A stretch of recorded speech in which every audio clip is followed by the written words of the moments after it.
Start అయ్యామన్నమాట టెంపుల్కి. Hi, good morning. మా అబ్బాయి కటింగ్ అయ్యింది, లేకపోతే పిచ్చాడు ఉన్నట్టున్నాడు.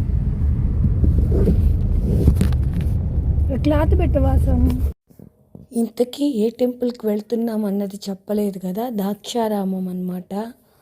ప్రతి వీకు సండే వచ్చినప్పుడు కానీ సాటర్డే కానీ ఒకవేళ మండే కానీ చూసుకొని వెళ్ళడం అలవాటు అయిపోయింది.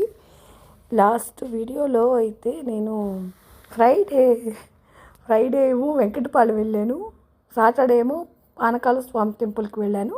కానీ ఫ్రైడే పానకాల స్వామి టెంపుల్కి వెళ్ళాను అనుకున్నాను, కాదు. ఫ్రైడే మాత్రం నేను వెళ్ళింది వెంకటపాలెం. ఎందుకంటే అక్కడ స్వామివారికి అభిషేకం చేస్తారు. అసలు ఎంత బాగుంటుందో. మనం తిరుపతిలో అభిషేకం చూడాలంటే పెట్టి పుట్టు ఉండాలి. అలాంటిది మనకి ఇక్కడే వెంకటపాలెంలో స్వామివారు ఎలా ఉంటారో అలాగే ఇక్కడ టీటీడీ వాళ్ళు కట్టించిన వెంకటపాలెం దర్శించుకున్నాను అనమాట. సో అది ఎందుకు చెప్తున్నానంటే, ఆ వీడియోలో ఫ్రైడే వెంకటపాలెం వెళ్ళాను, కానీ పానకాల స్వామి టెంపుల్కి వెళ్ళాను అన్నాను కదా, అది కవర్ చేశాను అనమాట ఇక్కడ. మొత్తానికి అయితే మేము వెళ్ళేది ఇప్పుడు ద్రాక్షారామం మాణిక్యాంబ టెంపుల్, అంటే మాణిక్యాంబ సమేత ద్రాక్షారామం టెంపుల్ అనమాట. అంటే భీమేశ్వరం ఆలయం. మొత్తానికి మీకు ఒక ముఖ్యమైన విషయం చెప్పాలి. నేను శక్తిపీఠాలు చూస్తానని కల్లో కూడా అనుకోలేదు. అలాంటిది శ్రీశైలం వెళ్ళి భ్రమరాంబిక అమ్మవారిని చూశాను. ఒక శక్తిపీఠం చూడగలిగానన్న సంతృప్తితో ఉండేదాన్ని. అలాంటిది నాకు మళ్ళీ రెండో శక్తిపీఠం, అంటే నాకు దగ్గరగా కనిపించిన శక్తిపీఠం. మనం మధ్యప్రదేశ్ ఇవన్నీ తిరగలేం కదా, కానీ కర్ణాటక ఇవన్నీ వెళ్ళలేం కదా. కొల్హాపూర్ కూడా ఒక శక్తిపీఠమే కదా. ఇవన్నిటికీ వెళ్ళలేము. కానీ కోస్తా ఆంధ్రలో ఉండి దర్శించుకోకుండా ఉన్నాను ఇన్ని రోజులు. ఒక శక్తిపీఠం ఉంది మనకి ఇక్కడ దగ్గరలో అని తెలిసిన తర్వాత వెళ్ళకుండా ఎలా ఉంటామండి. అమ్మవారి రైట్ చీక్ అంటే ఎడమ బుగ్గ పడిన ప్లేస్ అన్నమాట ఇదే మాణిక్యాంబ టెంపుల్. అసలు మనకి ఇంత మంచి టెంపుల్స్ ఉన్నా కూడా మనం ఏంటో పిచ్చోళ్ళలాగా ఎక్కడికి వెళ్ళకుండా ఉంటాము. ఇంత మంచి టెంపుల్ని దర్శించుకోవడం అనేది ఒక పూర్వజన్మ సుకృతమే అనుకుంటాను నాకైతే. మీరేమనుకుంటారో నాకు కామెంట్లో చెప్పండి. ఎంత పచ్చగా ఉందో రోడ్డు అంతా. అందరూ చెప్పేదే చెప్పుతున్నాను. అంటే నేచర్ని ఈ టైంలో ఎంత ఎండల్లో విజిట్ చేయడం అనేది మామూలు అన్ని ప్లేసుల్లో అయితే జరగదండి. కానీ ఈ కోస్తా తూర్పుగోదావరి ఈ కోస్తాల్లో మాత్రమే ఇలాంటివి ఉంటాయి, కోనసీమల్లో.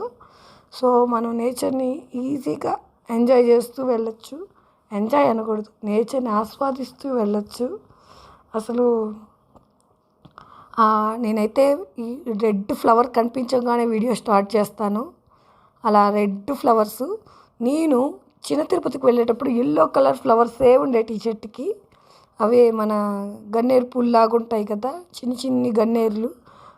వాటిని ఏమంటారు,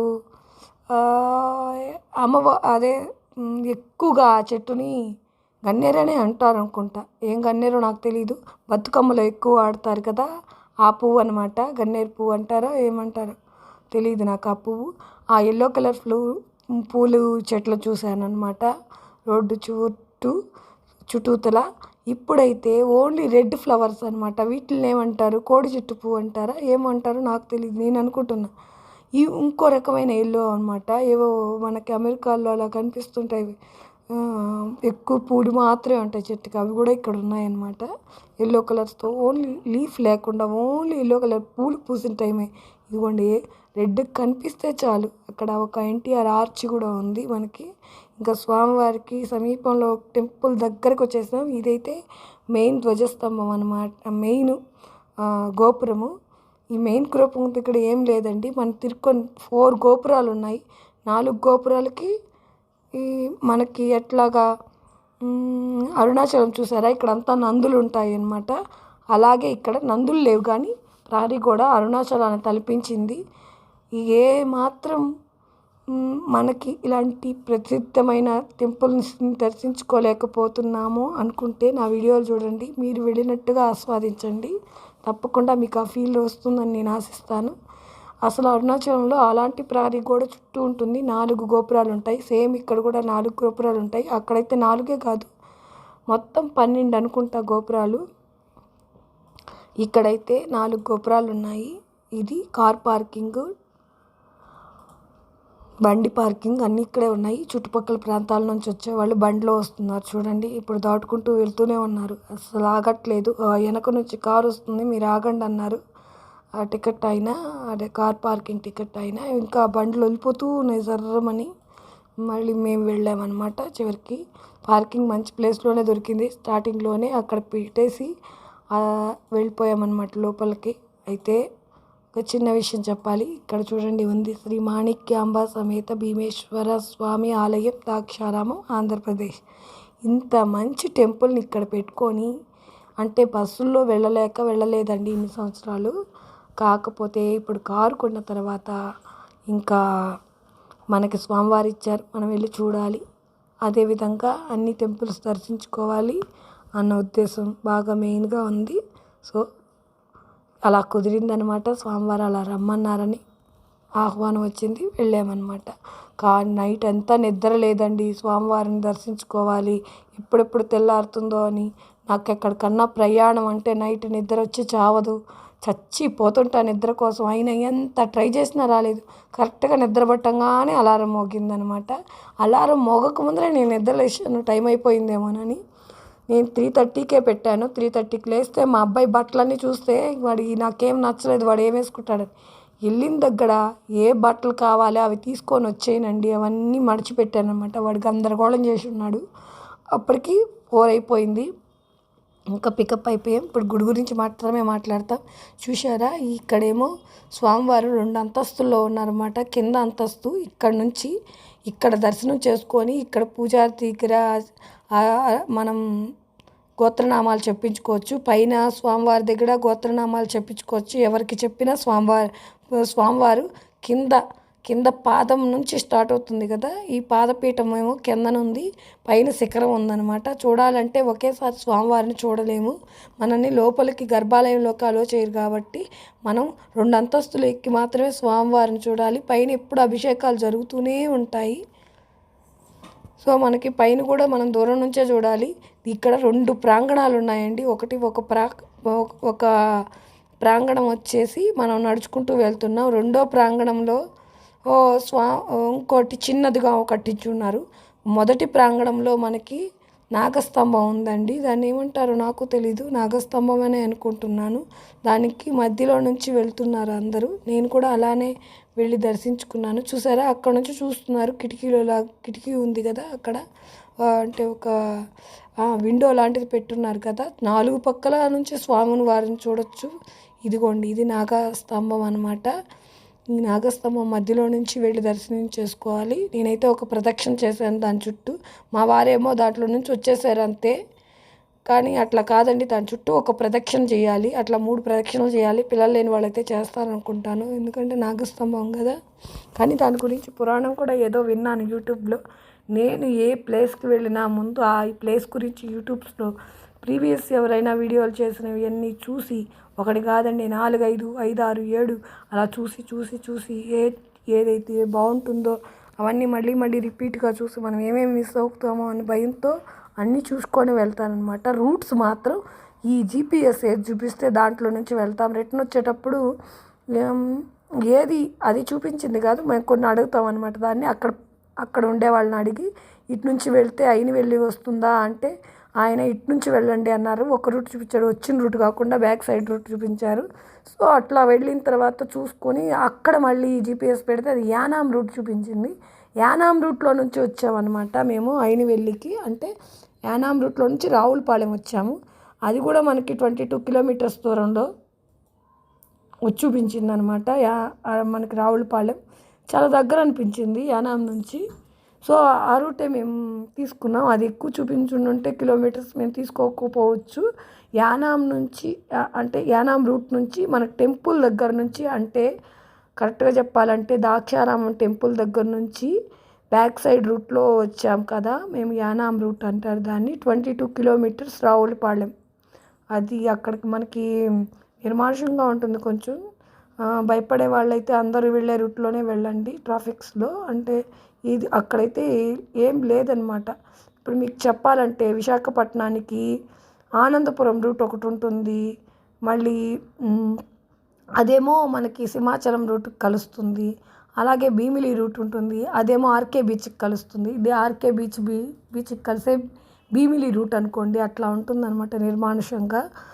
అంటే అక్కడేమో సముద్రం పక్కనే రూట్ వస్తుంది, ఇదేమో యానాము గోదావరి పాయి పట్టుకొని వెళ్ళాలన్నమాట. రావులపాలెం వచ్చేసింది. రావులపాలెం నుంచి రాగానే మేము అయినవెల్లికి ఇంకొక 22 కిలోమీటర్స్లో వెళ్ళిపోయాం. మొత్తం 42 కిలోమీటర్స్ అనుకోండి. గ్రామర్గా చెప్తున్నాను ఇప్పుడైతే అయినవెల్లికి ఎంత దూరం అనేది. అయినవెల్లి వస్తూనే ఉంది 7 కిలోమీటర్స్ అంటుంది, వస్తూనే ఉంది. బాబోయ్, అయినవెల్లి చాలా దూరం అండి. ర్యాలీ అయితే చాలా దగ్గర. మీరు రావులపాలెం నుంచి ర్యాలీకి అరగంటలో వెళ్ళిపోవచ్చు, అరగంట కూడా కాదు 15 మినిట్స్లో వెళ్ళిపోవచ్చు. అయినవెల్లికి అయితే 30 మినిట్స్ పడుతుంది, అంటే అరగంట పడుతుంది. సో ఇదంతా ద్రాక్షారామం టెంపుల్ మీకు వివరించాలంటే చాలా చెప్పాలి నేను, కానీ నేను ఎక్కువ వీడియోస్లో చూడలేదన్నమాట, తీయలేదు కూడాను. ఎందుకంటే ఆ ఎండకి ఎంత మార్నింగ్ 9:30 కల్లా అక్కడ ఉన్నామండి మేము. అయినా కూడా మాకు ఆ వేడి సెగ కనిపిస్తుంది. పరమేశ్వరుడు ఎక్కడున్నా కొంచెం వేడిగానే ఉంటుంది, ఎందుకో తెలీదు.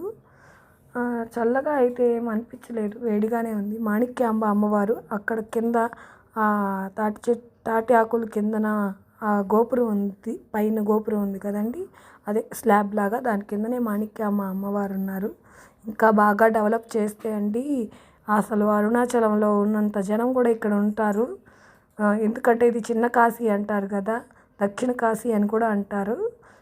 ఎందుకంటే గోదావరి పాయ ప్రవహిస్తుంది. ఇలాంటి క్షేత్రాల్లో ఒక్కసారి నమశివాయ అన్న 1,00,000 సార్లు అన్నంత పుణ్యం వస్తుందని చాగంటి గారి ప్రవచనాలు కూడా విన్నానమాట. ఇంకా ఆగుతానా అండి నేను అస్సలు ఆగను. నేను చాగంటి గారిని గురజాడ కళాక్షేత్రంలో దగ్గర నుంచి చూశానన్నమాట. ముందుగా వెళ్ళిపోయి అక్కడ సీట్లలో కూర్చొనేసి బాబు 3-4 years అప్పుడు అన్నమాట, ఆయన దగ్గర నుంచి చూశాను. అప్పటికి జనాలు ఎక్కువ వచ్చేసారనమాట.